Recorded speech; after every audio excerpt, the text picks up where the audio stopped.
Good morning. সকলোৰে দিনটো সুন্দৰ হওক, সুখৰ হওক, তাকে কামনা কৰিছোঁ।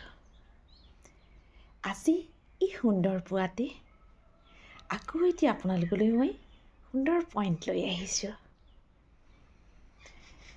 সকলোৱে বাৰু পুৱাৰ যিখিনি আমি কৰিবলগীয়া সকলোৱে কৰিলেনে? পুৱাৰ যিখিনি কাম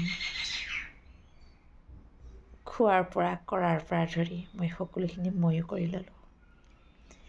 আজি এটা কথা কওকচোন, এটা সন্তানে যেতিয়া স্কুললৈ যায় ন, সি গৈয়ে জানো সকলো কৰিব পাৰে জানো, পঢ়িব পাৰে জানো? চাওকচোন, কেতিয়াও নোৱাৰে ন। ডেইলি যাব লাগিব, ঘৰত অভ্যাস কৰিব লাগিব। যেনিবা অ আসনেই হওক বা ক খ খনেই হওক, সি লিখিবলৈ তাক সদায় শিকাব লাগিব ন। ডেইলি যদি এটা এটাকৈও শিকাওঁ বা দুটা দুটাকৈও শিকাওঁ, তেতিয়াহে সি শিকিব, হয় নাই? তেনেকৈ স্কুলত গৈ সি তেতিয়াহে পাৰিব। তেনেকৈ চব বস্তুৱে, সকলো বস্তুৱে আমি প্ৰথমতে এটা দুটাকৈ শিকিব লাগিব, হয় নাই? কিয় কৈছোঁ জানেনে? বহুতেই মোক কয়, জানানে মই মেডিটেশ্যনত যেতিয়া বহোঁ, মোৰ মেডিটেশ্যনটোত মই একোৱেই মোৰ নাহে ব্ৰেইনত, মই একো বুজিবই নোৱাৰোঁ।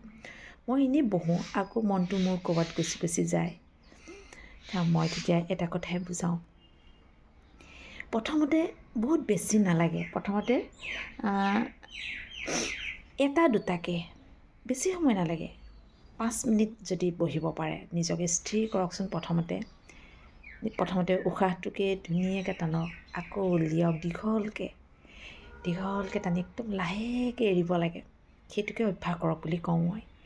আচলতে এটা কথা কিয় কৈছোঁ শুনক, মেডিটেশ্যন বস্তুটো খুব ছফ্ট। মই এটা কৈছোঁ শুনক, সি ইমান কোমল নহয়, এটা কপাহৰ টাইপৰ নিচিনা হয় দেই। মই শুনক কথাষাৰ কৈছোঁ, সি বহুত ষ্ট্ৰং নহয়, টাইট নহয়, এটা বল টাইপৰ নহয়, জোৰছে দলিয়াই দিছোঁ আকৌ জোৰছে ধৰি লৈছোঁ, নহয়। মেডিটেশ্যনটো এটা বহুত কোমল ধ্যান, তাত বহুত কি সোমাই আছে জানেনে? ধ্যান মানে জানেই, মই কওঁৱে সদায়, ধ্যান মানে শান্তি, মৰম চব আছে। কিন্তু কিয় কৈছোঁ শুনক, ধ্যানটো একদম ছফ্ট, ইমানেই কোমল নহয়। সেই তেনেদৰে আপুনি অনুভৱ কৰিব লাগিব, তেনেদৰে আপুনি আনি ল'ব লাগিব, তেতিয়াহে আপুনি ধ্যানত বহিব পাৰিব। কিয় কৈছোঁ শুনক, বোলে মই বহি গৈছোঁ, মই কিবা ভাবি লৈছোঁ, নাই, নহয়। ধ্যানটো একদম এটা সূক্ষ্ম, একদম শান্তিৰ, মানে মই কি ক'ম,